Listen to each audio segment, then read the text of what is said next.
lots of things for us to discuss with that. So you guys have your handouts.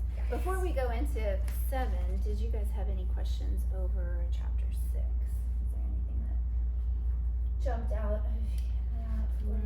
No, it just a lot of practice. Yeah. And Delia has been practicing with a friend of hers and then one of the other clients, and she kind of had some cheerleading for you guys this morning. She said it's been really fun teaching people, and the more you like practice saying it, the easier it gets. And she said the big difference the difference that she thinks it makes is just having somebody that you're comfortable with. Like if you follow your words, they're not going to judge you. Yeah. And so they're just there to learn and listen and let you try to spit things out. So if you can find that person, yeah, find that person, and they're getting a benefit, they're getting a service. So Yeah, I'm gonna try to talk my sister into it because she's kind of been talking about wanting to start Pilates anyway. I'm like, yeah, let me do this with you. Yeah, ease her into it that way. Yeah. That's a good idea. And I have always said there's no way through it but to do it. Like, you are never going to get more comfortable trying to speak if you just don't speak. Practice, speak. You just have to listen to the sound of your own voice. And I've told you guys this 1,000 times. Some days I feel like I'm articulating very clearly and I've got my plan in my head and things come out really smoothly, and sometimes I feel like I'm just like, I don't even know what we're going to do next, but I'll make it up. And it doesn't flow as well. You'll have good days, you'll have bad days. It's okay. Most of the time, I don't even think the clients notice. Probably not. When you are coming up with a plan for your class, Mhm. or whatever class it is, do you say, oh, like we're gonna do all like these types of exercises for one class and just focus on that? Or do you take a little bit from each section? Yes. So that's a very good question. We in general want to think about balancing the body, right?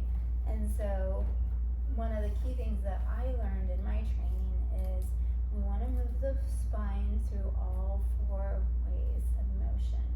And do you guys remember we talked about that? It's in that handout at the very beginning. We have spinal flexion, we have spinal extension, we have lateral flexion, and we have rotation. So in an ideal class, we would make sure that we go through all of those. So when I'm teaching the class, I make sure that we are spending time on the floor doing those flexion exercises that we have just spent a lot of time with. And as much as I don't personally prefer it, nor do most of my clients, I always make sure that we're doing some extension work because we all need it.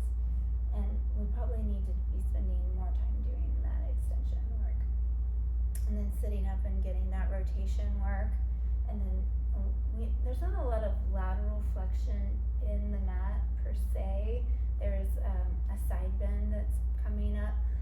But there's the work where we're laying laterally, because you guys remember that we want to be working in all planes of motion.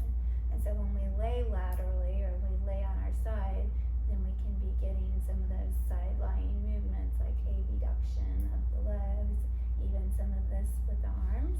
So just being creative about trying to incorporate that. So the answer to that is yes, trying to make sure that your class plan involves these series in a different combination. Yeah. And then you guys can get more creative about, adding what props to it, or just kind of expanding that repertoire in your side laying, expanding what you do when you're laying on your belly. Because what's in the book, there's so many more exercises too. Okay. Any other questions about chapter 6 of class planning? While we are just kind of on the topic of class planning, there are some cute little journals that you guys can get, and I'll be happy to get you guys some, where you can kind of write out what you intend to teach. What I've tried to give you guys now are those spreadsheets where you can kind of follow along, and so that gives you some training wheels. But then as you start to branch out and start to create your own, that's nice to kind of have what you're writing, you're writing it down, it kind of sticks in your head. And eventually you obviously don't want to be referring to that, as you're, Right. don't expect that for quite a long time. And then, once you've developed a few like key routines that you like, then you can kind of plug and play them. So I kind of have these series, if you will, of things that I do, and I'm like, okay, well, I'm gonna work that one in with this one and that one. So I don't ever write anything down anymore, but I'm just kind of keeping those little things in my pocket, pulling them out, and I'll be like, okay, well, if we're gonna do our side, we'll do this, this, and that, and then you throw in a prop, and you can kind of change it up a little bit. Okay, so it's a process. It's a process to get to that point. And what fits into that 50-minute time frame with Yeah. parameters is like you'll start to learn Yeah, this will take about this much time. you do. That. Yep. And when you're first teaching, it's like how much time do you spend explaining? And when you're teaching a beginner, I you're feel like spending I a would be an explainer. That's okay. We have those. And then, it gets faster, and we see the same faces, day after day after day. You kind of understand that you don't need to spend that much time doing all the tiny details, and you can move a little bit faster. But even now, like if I have a class of 8 people, and I have like a brand new person in there, or 2 brand new people that have come for the first time, I'm gonna backtrack and I'm gonna go through the breathing, and I'm gonna go through some of the basics of just like getting in print and being able to do maybe some dead bugs. Because if you've been coming for 10 years to me, you still can benefit from stepping back. I mean, Diana, you know exactly what I'm saying. Exactly. Yep. It benefits all of us just to kind of step back and come back to those basics and really make sure your form is good. And it's still hard. No matter what it's done. I mean, a dead bug still gets me. Yes. So don't ever feel like you're over teaching an experienced person, because a lot of times they'll really appreciate coming back to the basics. That's what I was gonna ask, was kind of that, how do you do that? Do you teach Yeah. all the basic stuff to begin? Yeah, I had a lady today who's been coming to us for about, I'm gonna say, maybe as long as 2 months. And I can't remember, but I do think that maybe she went to that other place. And she wrote a review today, and she said that it's more than just getting stronger, it's understanding how your body is to work. And that's what I love. When we're working out here, we're understanding what the body is supposed to be doing, and then how we can get it to do it more, more smoothly, or, engaging the right muscles and the right muscle recruitment patterns. And sometimes I take for granted, to be honest, that my clients have understood what I've said for 10 years, I honestly, it's true, because, I don't know how else to say this, but it's obvious sometimes that they haven't understood, like, maybe we haven't fully captured the grasp of an imprint, and that's okay, we'll just keep going back. I mean, you'll have people who, when you say glutes, they don't really know what you're talking about. Yeah, they don't know where the glutes are, and so you can't overteach. Probably underteach. Probably do. Yeah, and again, our clients will, if they're still sticking around, they're appreciating it. Yeah, if they want to go somewhere where they're just banging it out, you can do that at the Y or whatever. Yeah. Okay, let's get into chapter 7. Okay, I did a little bit of prefacing here. Now, the last 2 chapters that we have worked on have focused a lot on that spinal flexion. So we've got the ab prep down. We've got the engaging the internal core, or the intrinsic core, and we've got how to come up into that flex position, activating the not only the transversus but the obliques and the rectus, shortening that, right? Okay. This chapter focuses on exercises that keep the spine neutral, or as they ask for sometimes, in an even slightly arched or hyperextended position, maintaining stability. Okay, when we say hyperextended and spine, it's going to be what part of the spine? Yeah, the lumbar part for this particular. Okay.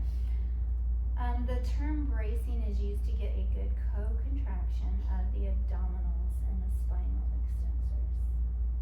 Do you guys understand that? I want to make sure that that is crystal clear. Do you Doing it guys right see now. that as in, do you see that as in bold? Yes. This will be a thing that is like, red light, make sure I understand this. Co-contraction. Yes. So these involve lifting the pelvis up off of the mat in the bridging position.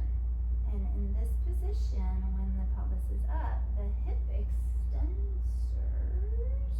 the glutes and the hamstrings are used to help lift and stabilize the pelvis. Okay, so we're starting to understand what are hip flexors, what are hip extensors. Hip extensors all day long, we can just default easily to glutes and hamstrings, right? And so we understand, I want to get this concept to you guys because it honestly took me a long time to understand this. That when we talk about hip extension, traditionally what we'll talk about, that is this, right?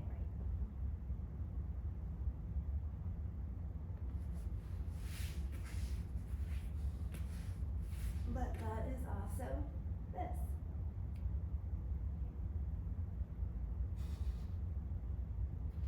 It makes sense because you're still using hip extensors. Kind of. Yeah. That is this.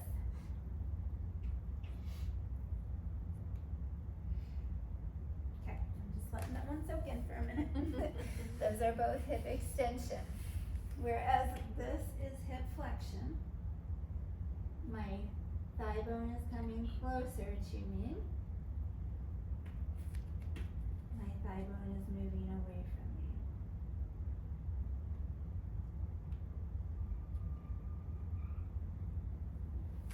Okay. So you can just call it bridge.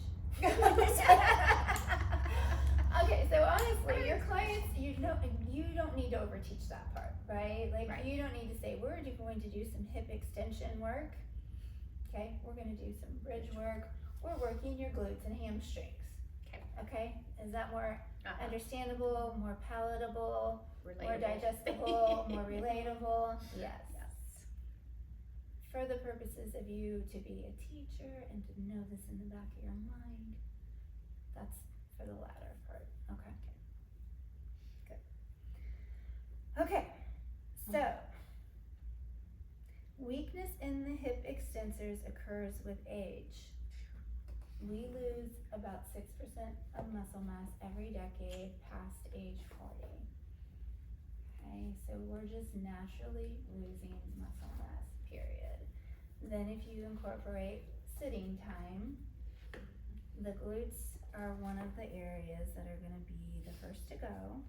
And we know by research that it's a prevalent factor in chronic low back pain and SI joint dysfunction. So, what is SI joint?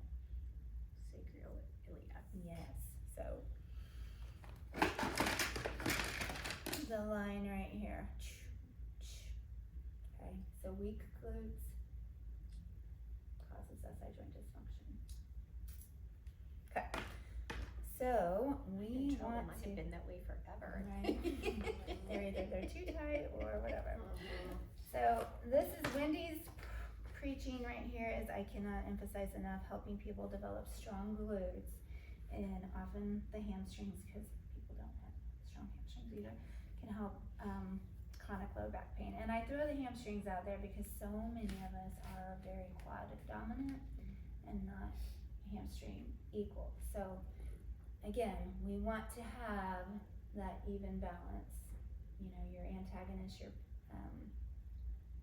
your agonist and your antagonist. We want to have them in relationship, but in equal relationship. So if those quads are always pulling forward, the hamstrings are not going to be able to be doing their fair share. And again, even if it's a tight muscle, it's not necessarily a strong muscle. So if, Meredith, you're thinking, I have tight hamstrings, so they're really strong. I'm not saying yours aren't, but in general, that doesn't necessarily mean that they're strong, because they're chronically tight. And I've said this before, the muscles, the actin and myosin filaments can't slide if that junction is always chronically tight. So you can't fully relax it to fully contract. So a tight muscle is not necessarily a strong muscle. Again, these are not things I learned in Pilates, they're things I learned through corrective exercise training, okay? Okay, so we want both. So number one, yeah, I wrote this my way. Okay. I love the way you write it. Because when I was reading. Yeah. No. I told Meredith while you were in the restroom that I look at this and it actually takes me a little while to figure out how to do this, because I want to stay true to that, but I also, we don't do a lot of things this way anymore, and for many reasons. And so it's like, do I write my way as a modification, or do I write my way as the way, and then whatever. So just so I can share my debates with you. I didn't do that on this one. So I have arms are resting by sides, palms down, hips rolling. Oh, it does say hips support the pelvis. Okay, so thus I did go ahead and go with that. We're gonna go ahead and go through this without that part. So anyway, our feet are on the floor. We're hip distance apart. Our arms start at the sides. We're palms down. We're gonna raise the hips in the air, and in this particular exercise, they are saying use the pelvic roll. So you can teach this exercise either way you want. I'm in a neutral pelvis. I'm gonna go into imprint, and just like the very beginning of our little chapters, we did the hip roll where we articulated through the spine. Rounding, rounding, rounding. Yeah. Or the hip hinge where you here. So your back is straight. I'm not going into imprint. I'm just hinging at the hip crease here. So in this one I kind of think karate chop here, where the other was karate chop here. Is one better than the other? So two separate purposes. This first one is more articulation. So creating movement, creating that independence of each vertebrae, control. So that's what our whole last chapter was about, being able to get that co-contraction, segmented movement, control of the spine.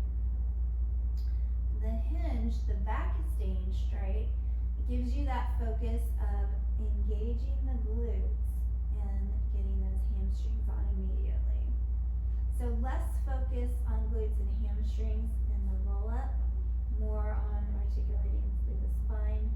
Now this one, if I didn't tell you before, a lot of times I use it in my core class and ask them to see how long on the descent, I think I did teach you guys this last time, on the descent can they keep those glutes turned on. And about a quarter of the way down, most of us glutes check out. And so I'll be like, see if you can turn them on, keep them on, keep them on, keep them on, all the way down. Way harder than it sounds, okay? So focusing on the glute hamstring activation, when that's your mission, the hinge is much better for that, okay? So let's just say this is the first exercise you're gonna do. I do a few little rolls to get them warmed up, and then we would go up into that bridge. Yeah. Okay. But if I'm like middle of my workout, we're all about glutes. Let's just Go on. hip hinge. Yeah. Okay. Okay, bring the hands to the hips to help support the pelvis. This is where Meredith, look. I know. I wish that was on camera. I don't think Julia got to see that. I'm like, what? I don't know, maybe my arms are too long. It has to do with your forearm length and how to push that up there. And here's my argument, and you guys will see this lot of times is that I'm not a super fan of that hyperextension because most of us don't necessarily need that hyperextension. Those of us who are in an anterior tipped pelvis, Diana and I, Delia, you're not, you're more posterior tip, and Meredith, you're probably neutral of the bunch. But those tight hamstrings do sometimes pull you into a posterior tip. I'm gonna turn to this side because I wanna make sure Delia's getting a good view. So, sorry. Okay. So the argument here that we're having is that if I come up into a bridge and walk my hands underneath here, am I in a hyperextended lumbar spine position? Yes. Heck yeah, I am, and I feel compression on my lumbar. And like Meredith's saying, like she can't even get her elbows in that wide because her arms are longer. So my preference, and I mean I feel like I have to get up on my toes Yeah, that would be me to too. get that, yeah. So, my preference is that we take that off the table. But let me talk to you guys about that. So say I've got Adelia who's a posterior tipper, I have you who maybe tends to be a posterior tipper, and I've got 6 of me and Diana who are more anterior tippers. If I'm trying to teach all of you guys a exercise, I can't necessarily say, I want you to do this and I want you to do that, right? You've got 8 different body types in the room and it's hard to differentiate based on body type. So I would default to neutral, okay? So that being said, the hands are definitely out of the equation. And you'll see me mention this later in the text there. I'm just kind of thinking about that ease of teaching. However, if I was working with a private client who tended to be in a posterior tip and had some really tight hip flexors, and maybe it would be good for us to do a back extension, you know, and get those hips up there, we might do some lumbar extension and things like that. Okay. So that's the difference in teaching 8 people with totally different body types and teaching 1 person when you can really isolate their situations that are going on.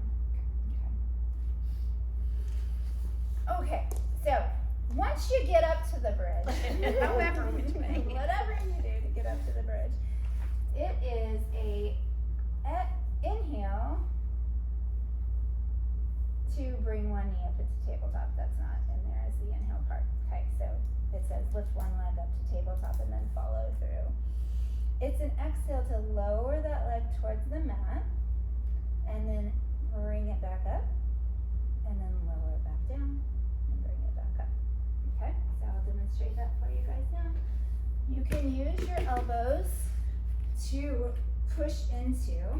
So knees are shoulder width apart. We're going to use those elbows to push into. I'm going to bring one leg up through tabletop all the way up to the ceiling. So which glute is being activated now? Mostly. Your left. Yeah, my left glute, which is not my strong one, by the way. So we're going to lower the leg with a flex, lift it with a point. Lower with a flex, lift with a point. So Lower with a just to flex. your knee? Yeah. Okay. Let me show you why. Cause that's what the picture shows. What happens here? Start tipping. Yep, I know that's what the picture shows, but not very many people can stabilize that pelvis. Yeah. I was really on the struggle bus with Not this. me. That was a mess. It's like, I can't even do To be honest, I think that Joseph and some of the people who wrote this, like, we're teaching people who did it every single day for like Yeah. 6 days a week. I don't know, but it's just not realistic for Okay. normal, what we would be normal in our century, right? So yeah, I'm gonna lower it just to the level of the opposite thigh, and I have that in your notes, guys. Okay. And then we're plantar and dorsiflexion. So if you had an advanced student, they could go past lower than that, or would you still not? They could go below as long as, look at my pelvis here, can you see that I wanna stabilize that. Once this Okay. happens, can you see the Yes. angle Big, here? Yeah. Mhm. Okay. Makes a huge difference. And truthfully, this is also a hip flexor opening. I was And it's a big difference for me for right to left. Now my left leg's working, but you've got it ordered up. yeah.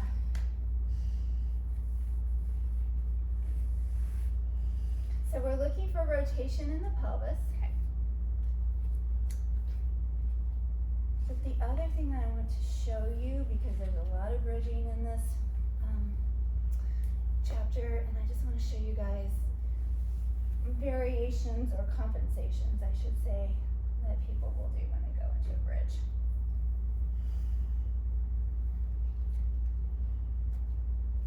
Got hot too when I was trying to Yeah. between my frustration and following it, I was just like, And you're already gonna take tops. I turned the airway up because I was freezing when I came in here. no, I meant at home when I was doing it at Oh, home. And I sorry, was I like, got you.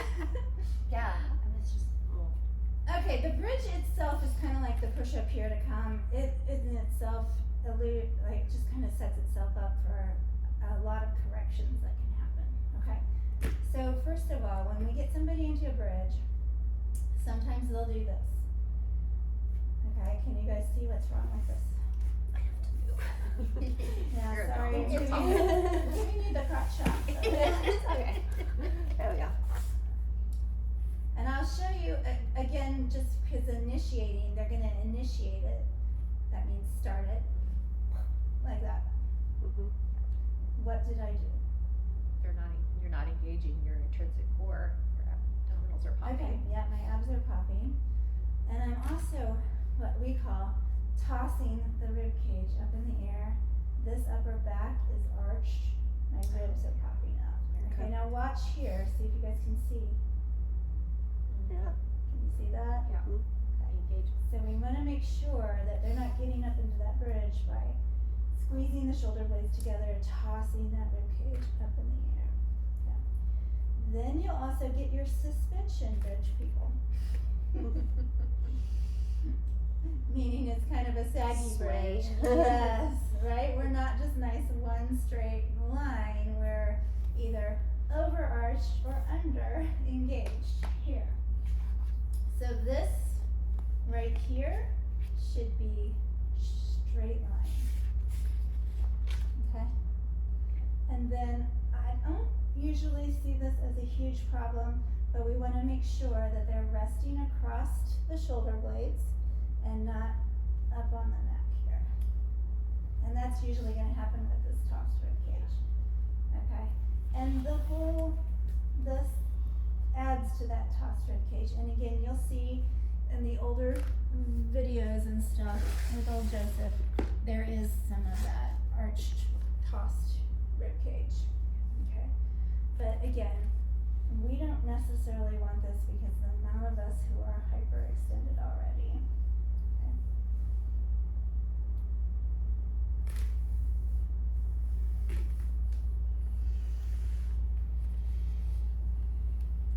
And then we're stabilizing the pelvis as we start to lower and lift the leg. So that lovely co-contraction.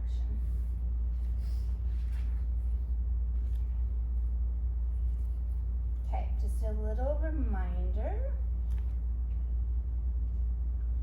Well, let me finish this. Repeat it 5 times on each side. So do the right side 5 times, do the left side 5 times, and either roll or hinge. If you chose to hinge up, hinge down, or you can always roll up and hinge down, whatever.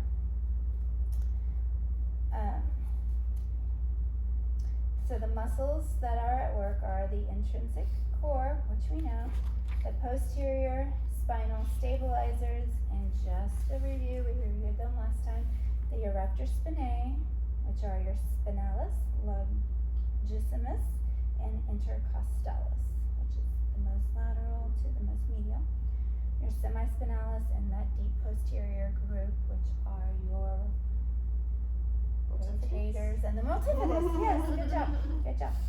And then the anterior spinal stabilizers are all 4 abdominals, which are, TA, rectus abdominis, internal obliques, and external obliques. yes, good job. And the hip extensors, which we're most familiar with, are Glutes and hamstrings. okay, yay. So we've got a co-contraction of the spine, sandwiching from the abdominals and the back muscles, and then we have our glutes and hamstrings turned up. I think we're starting to feel good about these, right? Okay, let me take it one little step forward with the 3 hamstrings. Semimembranosus, semitendinosus, and biceps femoris. That's new for you guys. Let's look at those in the book just real quickly. I watched a dissection, Ooh. yeah, through Anatomy Chains. There's a lovely, lovely man called Joe Garcia who does these dissections, and they're videotaped, and well, he does them live, but videotapes portions of them. Hamstring, where are you? Okay, there we go. 8 maybe. 248. Yeah. But what I wanted to tell you about that is that he showed us how the semimembranosus and the semitendinosus stack on top of each other. And it's not how it looks in this book. So he describes it as the semimembranosus is like a canoe. So it has a little bit of a hollowed portion in it, and the semitendinosus just sits inside that. And then that biceps femoris is the more lateral. Can you guys see how that's more to the outside of the thigh? And the other one's insert on the inside. So that's the one I struggle with, the semi, or I can't say it. Semimembranosus? Yes. Yeah, Right? That's where I feel. on the inside. Yeah. You're not alone, sister. That makes sense. Okay, while we were talking hamstrings and glutes, I just wanted to give you guys that little visual of those. So 4 quad muscles, 3 hamstring muscles. 4 quad, 4, right? Yep. 3 hamstrings. Okay, notes. Teach them to engage the core, then the glutes, then the hamstrings. I teach this ad nauseum to all of my clients because most of them do not understand muscle recruitment patterns. And so we talk extensively about working from the core outward. When you engage that TA, research shows that that firing of the TA actually helps the glutes engage more. So we're activating the TA, and then we're activating the glutes, and then we're activating the hamstrings. You will have people, you will be people, you will know people who when they come up into a bridge, their hamstrings cramp right away. And the reason for that usually, and we can back that down, if we get them to engage their abs first, then their glutes first. Can you guys see how I'm squeezing my glutes first? And then lifting off? Because that way the glutes are doing their fair share and the hamstrings are not having to do everything, and so they don't need to cramp because they have a partnership rather than carrying the load all by themselves. And like I said, those glutes are really powerful muscles, right? But it takes that neurological connection of turn on, turn on, turn on. And practicing it really slowly is really helpful for people. Promise you, if you do this with 5 different people, at least 3 of them are gonna get hamstring cramps right off the bat. Yeah. So walk it back, abs, glutes, hamstrings. Makes a world of difference. I've saved so many people's lives. I can totally test it up. Yeah. I put all that in there. It starts like a pelvic curl, is what we wrote. Note this variation has the pelvis lifted higher, which is slightly hyperextended. We want to make sure that the rib cage isn't tossed up. Regressions, posterior tip helps some people maintain more pelvic stability. So neutral is gonna be the default, right? If they're a little bit weaker and they need to maintain that posterior tilt, or if they have back pain and they feel better in that posterior tilt, so some of that degenerative disease in the spine, creating space in the back can actually make them feel better. So if they prefer that posterior tilt, that can also be helpful. We can also lower the leg to a smaller range. So maybe we're not going from 90 to 45 or 30. We go from 90 to 75 or 90 to 60. Okay? And once you start to get lower, that challenges that pelvic stability a little bit more. So if you're watching somebody and you see this happening, you might say, let's try a little bit lower, or let's try stop going so low. Let's stop right here where my hand is. And let me just say that, like, sometimes people don't understand what you mean by don't go quite so low. So sometimes putting your hand out as a barrier, why don't you stop right here at my hand? That gives them a better understanding of what you mean, where you mean that stopping place to be. Yeah. There's gonna be a lot of times where you're like, well, that didn't land well. That didn't work. Katie and I talk about that all the time. We still have things where we're like, well, let's work on how we say that one. Variation. Hands flat on the floor beside the body, which would be the star right there. Let's do that one.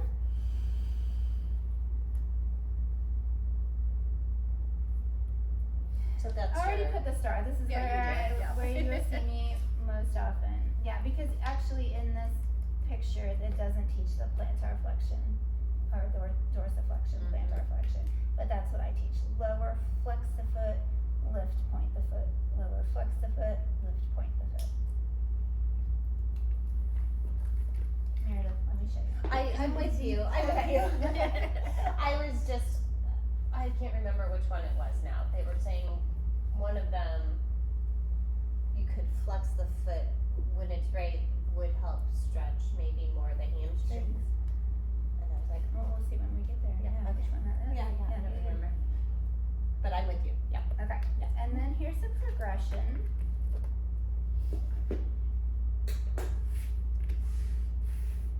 Okay, we've come up to the bridge. Sorry, my right hip is not very happy today, so we're gonna make it work. Okay, so we do our lower lift 5 times. And then at the end of it, we maintain this bridge, activating that right glute, and we start to do our circles without this thigh moving around. So we're really stabilizing as we do our circles here. Now that would be definitely a more advanced progression. That seems like the worst possible thing. Yeah. That get a lot in the hip ones. My hips were burning just watching. Yeah. She makes it look so easy. Oh, I think I did, but yes. And put that one in your back pocket for somebody you're like, well, I'll show you. Yeah. I won't demonstrate, but I'll show you. Yeah, I tell you how to do that. And then I noted definitely challenges pelvic stability. Okay, I left a few spots there for any notes, and I will give you guys a second if you want to write anything else down that you haven't already written. And then we will go into scissors where I have a little disclaimer in bold there.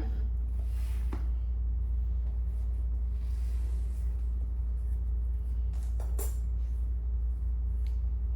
you guys ready? Yeah. Okay. So in the book and in Joe's original teaching, the scissors and the bicycle were done in that shoulder bridge position with the hands under the hips. Okay, so we've talked about the pelvic stability or the pelvic tip and that hyperextension of the spine, but also it goes back to that cervical compression wire up there in that bridging. And so that is the reason that cervical compression is kind of why it was taken out of mainstream. Stott actually doesn't teach it into that bridging position. Yeah.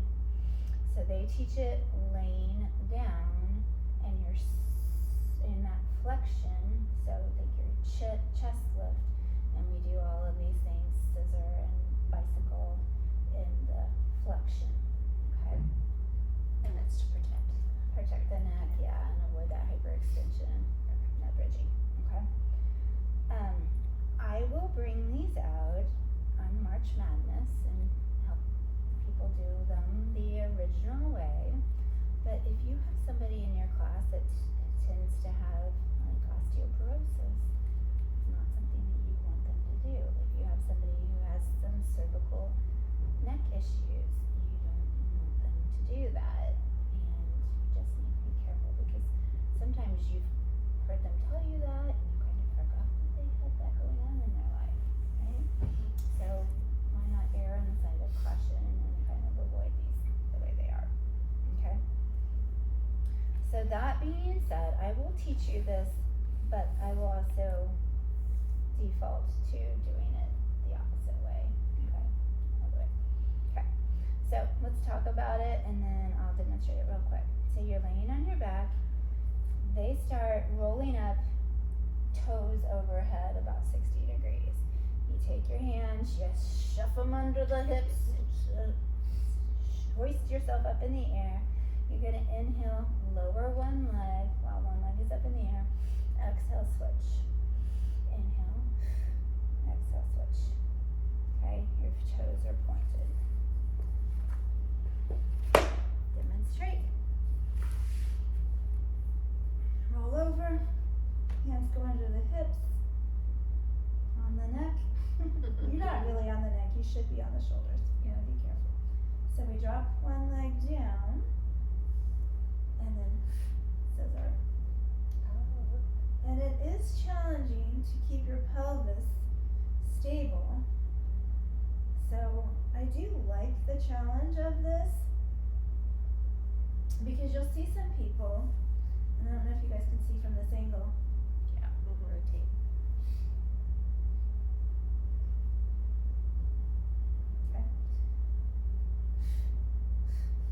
Okay, so let me show you the way that we would do it.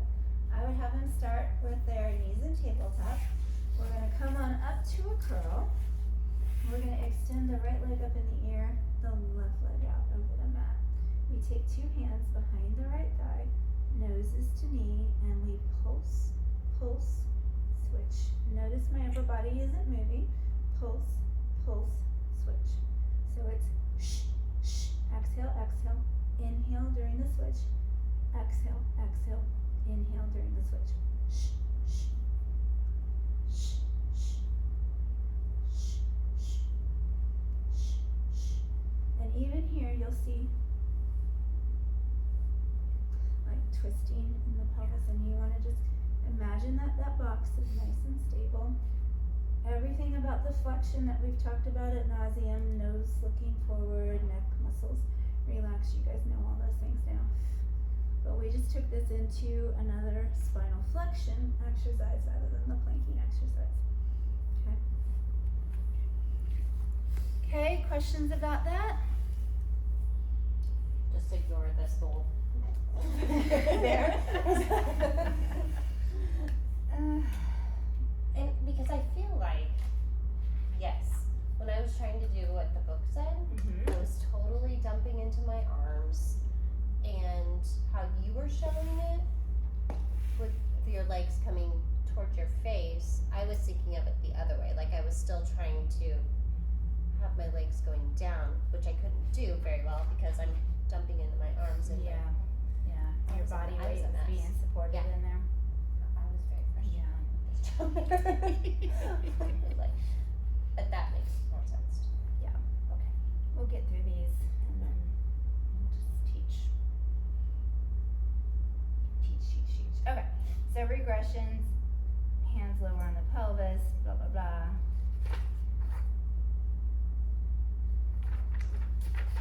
I'm trying to see if there's any way that I actually put my version in there.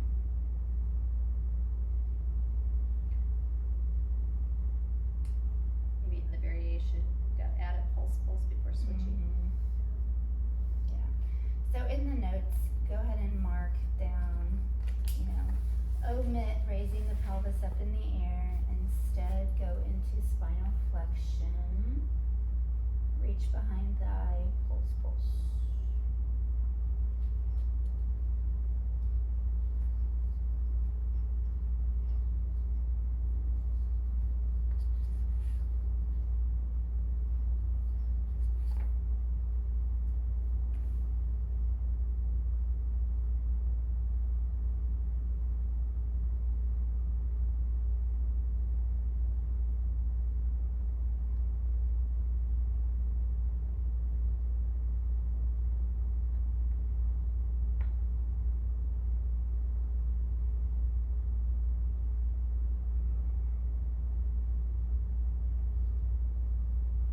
Putting all the tools in your toolbox and you guys can decide what you want to do.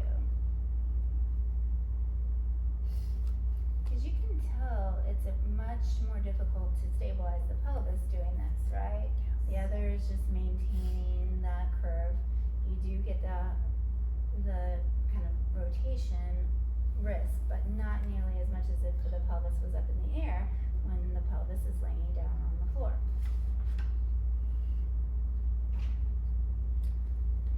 Just wrote my notes on bicycle instead of scissors. Yeah, it's kind of the same thing anyway.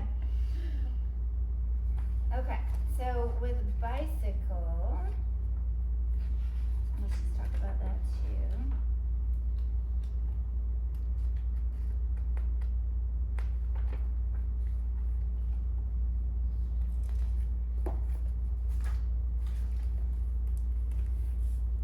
You roll up, and then you're gonna take one leg and bring it through. Balance on my shoulders a little bit better. Like you're bicycle and bounding. And then you can go backwards. That's a real mind game there. Go backwards. I feel like I'm twisted here. Am I twisted? Everything on my left side is so weird because of this arm and shoulder that are swollen, so they've always twisted. That's why. Okay, so same thing with that one. We want to be careful about being on the neck. That gives you that challenge with your pelvic stability. Okay, so when we do it in flexion, knees are in tabletop. There's so many variations we could do here. We could just come up to a hands behind the head in that flexion, bicycle.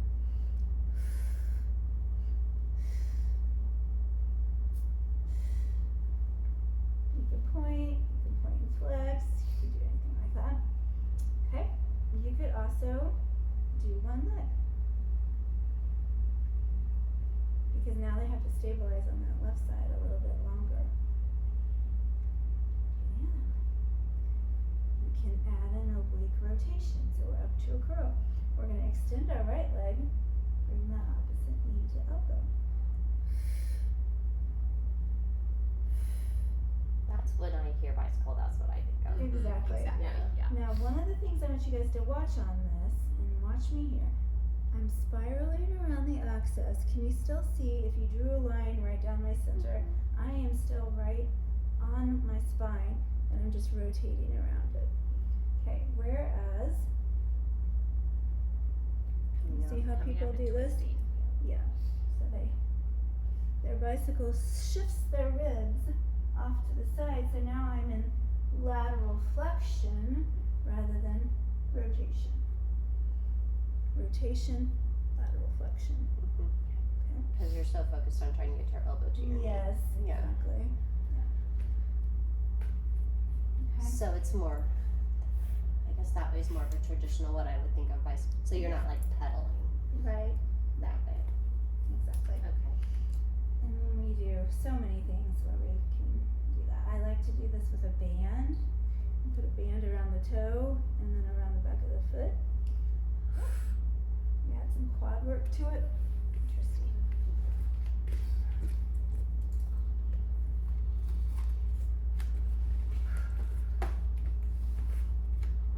I did this in class today. Delia will remember this.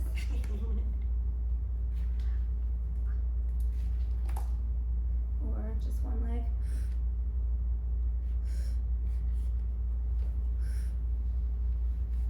Push that you guys. There's so much more oblique work right in here. Wanna try it, Mary?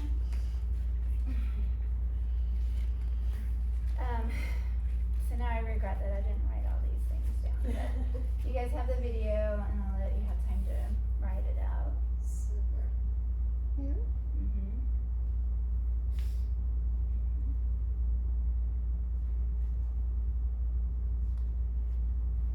Yeah.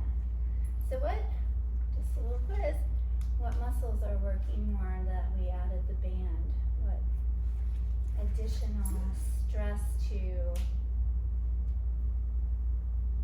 right there, left hip flexor quad, right hamstring and glute. So, We added more focus on the hip flexors and extensors with the resistance of the band. So her left knee was bent in, right leg was straight, left hip flexor and quad, right hamstring and glute. And you did that today. Okay, so you guys need a couple seconds to write down the spinal flexion options to just do one.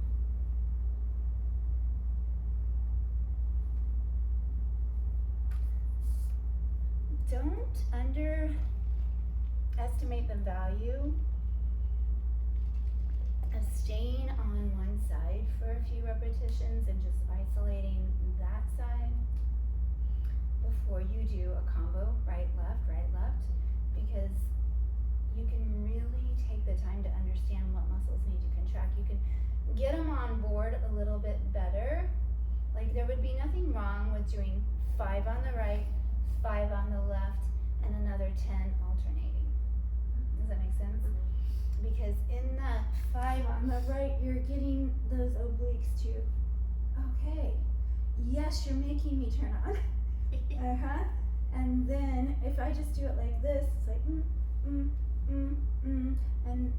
you know, they don't necessarily have that opportunity, but that repetition and then going into the alternation gives it a little bit more of a chance to understand how to turn on. Remember, it's not just the body moving, it's the brain and the body getting on board together. that's what makes it so challenging. Exactly. What did you say? There was something, and when you said it, I was like, ah.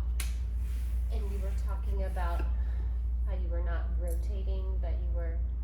Yes, so the central axis is your spine, and when you have those hands behind your head, I'm not gonna even lift my legs so you guys can see this no matter what. We want to make sure we're rotating, and you could put a stick right here, right at my spine, and I'm rotating around that. Rather than what people will do, Laterally. can you see how my spine is flexed? Yes. And I'm just, I'm tossing and flexing to the side. So I'm not rotating obliques, I'm flexing.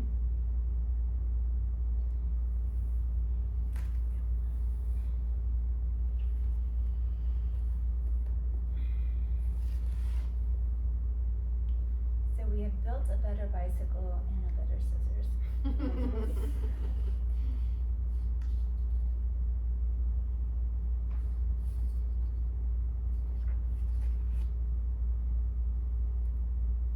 By the way, those two are both considered advanced.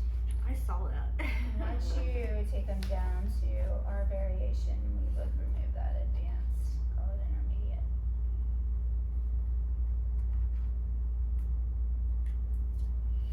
Okay, on to 7-4, leg pull, which is what I believe to be one of the hardest exercises. And I think it's just because my little left glute and hamstrings just aren't always wanting to come to the party. I can't keep my feet down. Okay, maybe this is the one that you were talking about, where you like dig, flatten through the foot. My feet do not stay on the ground. And fingers are pointing to the sides on this one. Okay. So our arms are straight back behind us. Toes are pointing to the ground. We're gonna bridge up. I can't get my feet on them. Like, Your toes won't go yeah, down. this is it. Okay, so And you then may lack just a little bit of plantar flexion in your feet overall. I feel it might my calves start to, Mm-hmm. and I, Cinch up. yeah. Yeah, this is really hard. I will more than often teach the modification, which is in the tabletop, and then I bring this one out every March Madness, but this would not be a bad exercise just to teach your clients to kind of get into that bridge. Without pulling up. Yeah, once you start to lift a leg, Yeah. it's so hard. Especially when I can't get my whole foot down. But dig your heels in. I mean, I can do it, but it doesn't feel good. And bridging it, yeah. Yeah, and in this, there's gonna be all kinds of variations of form, because ideally, your chin is lifted and you're one straight line, but most of your clients are gonna only be able to get to about here. They're not gonna be able to drive that up. Yeah, so super advanced move, I think. So much glute and hamstring activation in that, like, whew. So much glute and hamstring. So, modifications, just reverse bridge, up and down, or tabletop bridge. Certainly, see how high she has that leg lifted? Yes. Yes. Like, if I can do it, when I can do it, it's only coming about here. It's not gonna go all the way up there.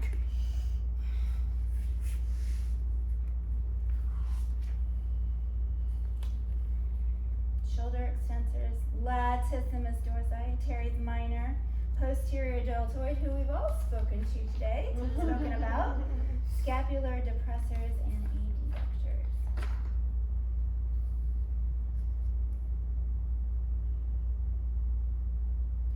When the leg lifts, the challenge is to keep the opposite side of the pelvis from rotating.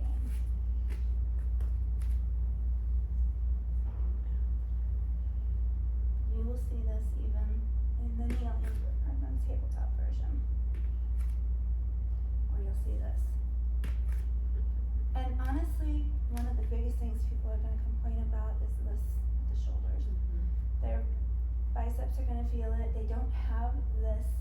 What is this in my shoulders? Is it flexion or extension? Well, it's extension. It's extension, yeah. They don't have the extension in the arms to be able to do that.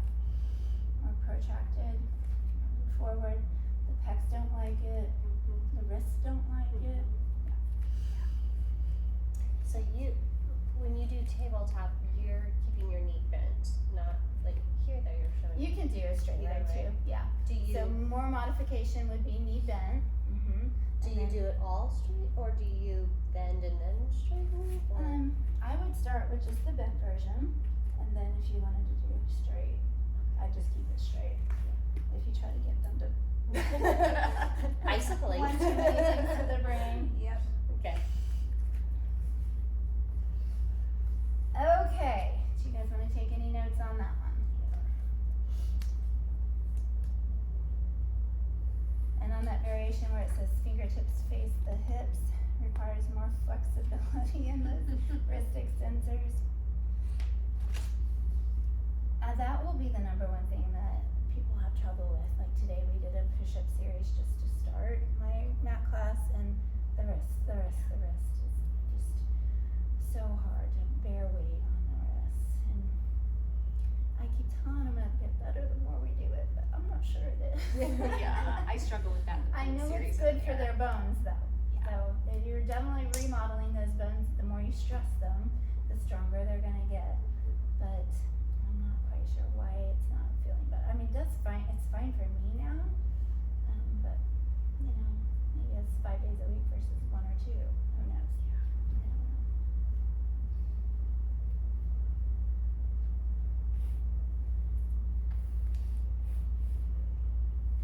don't know. Okay, now let's talk realistic exercises.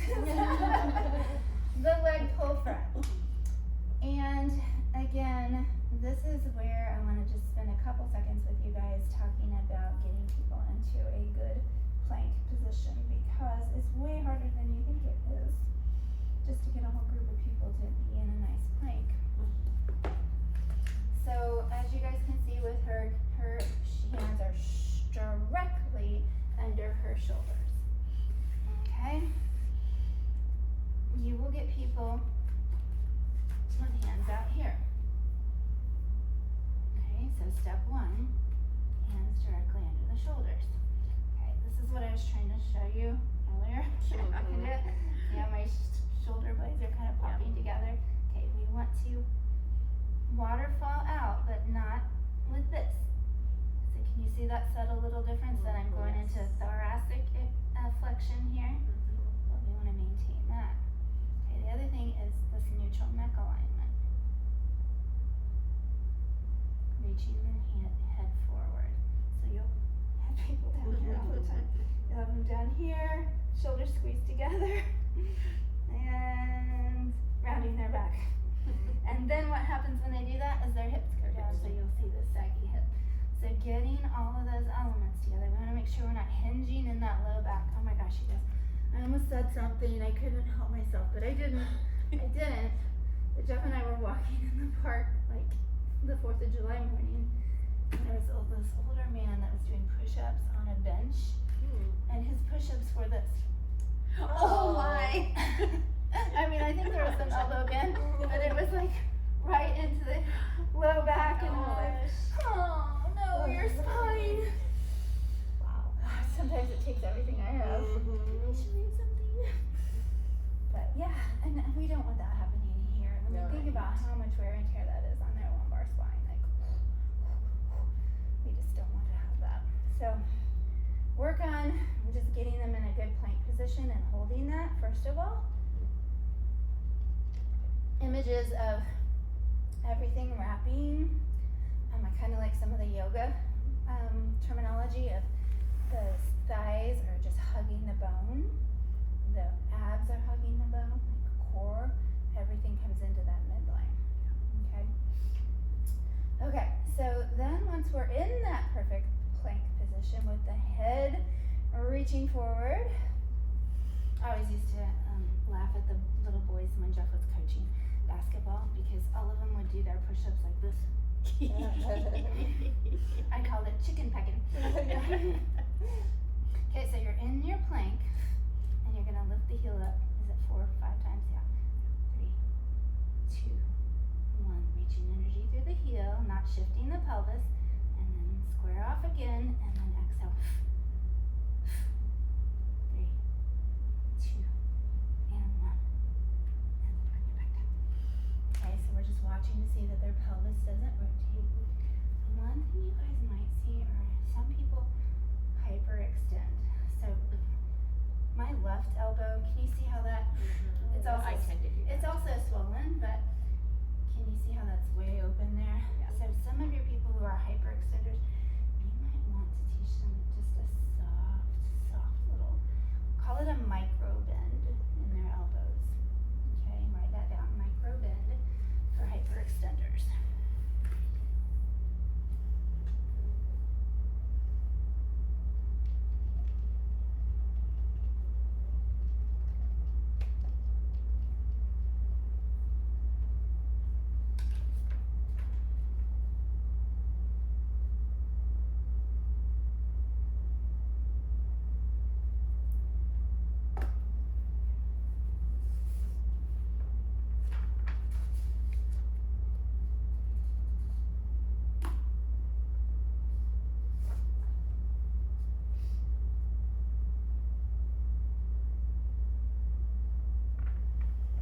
Modifications. One knee bent, the other leg loose. So it's a kneeling.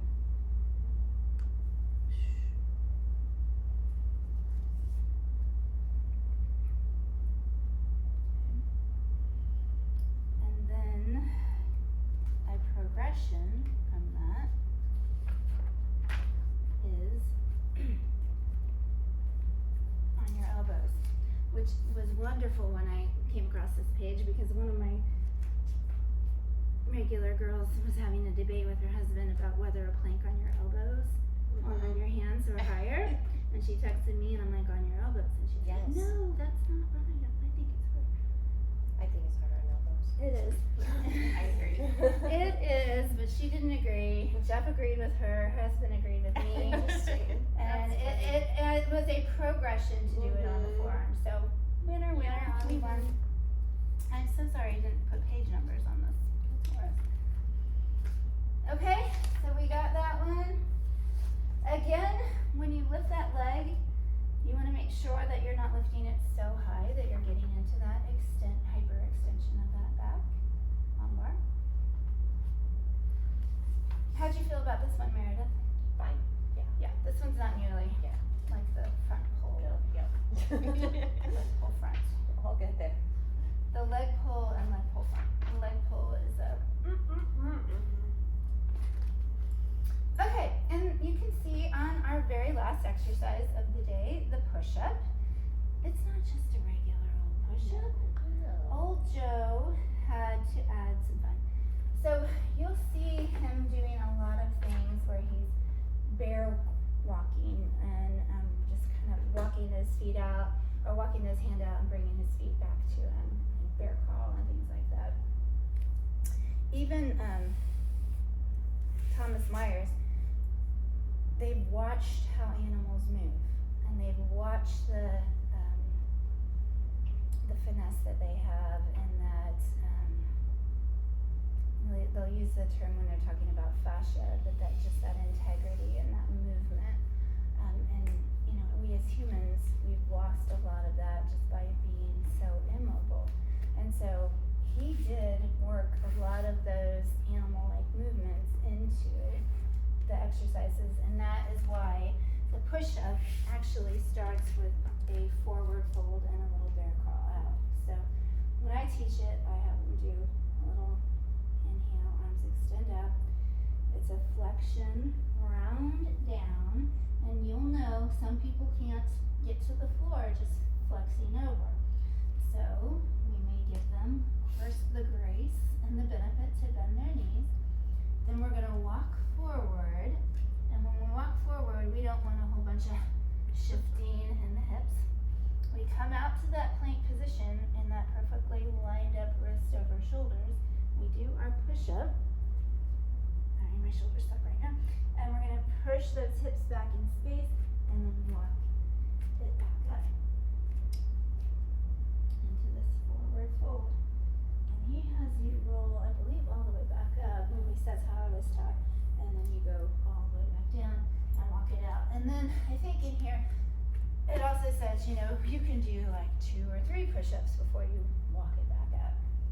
And now you can teach a class where you're just doing some push-ups down, you don't incorporate the walkout. You can start out with a walkout and never do a push-up, it doesn't matter. Just lots of variation there. But I do think there's a lot of value in this, and again, in yoga, you're doing a bazillion of those when you walk out. You guys have both done yoga. Walking out, trying not to shift those hips. It's good for the hamstrings. It's good spinal flexion. So, good opportunity for. When I don't hate that. When I first tried it, when I was thinking push up, I feel like my elbows went out like a traditional push up. But then the more I was reading and looking at it, it seems like more of a tricep Yeah. And that is actually how a traditional push-up should be done. with your tricep, like So elbows a in. traditional push-up should be done with your elbows in. Okay. Yeah. And that's how you would Scapula teach it. stabilize. Okay. Yeah, that is actually how it's done. I know, I didn't know that either. I didn't either until just recently. Wherever this came from, it's not actually the idea. More like a, I go back to yoga then like the chaturanga. And even in chaturanga, it's supposed to be elbows brush your sides. Right. Yeah. More of those, the Yeah. triceps than Yeah. the. Okay. Yep. Okay. Any questions on the push-ups? That was it. Yep. Elbows hug the sides, but without elevating and getting into the upper trap. So we're pushing those pecs, protracting.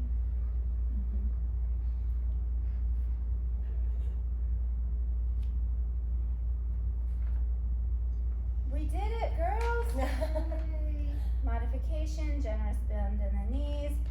Obviously, some of us can't do a full-on push-up, and so once you get out there, whether you walk out or you start that way, we can do a kneeling push-up. It's the only way I can do it. Right. Okay.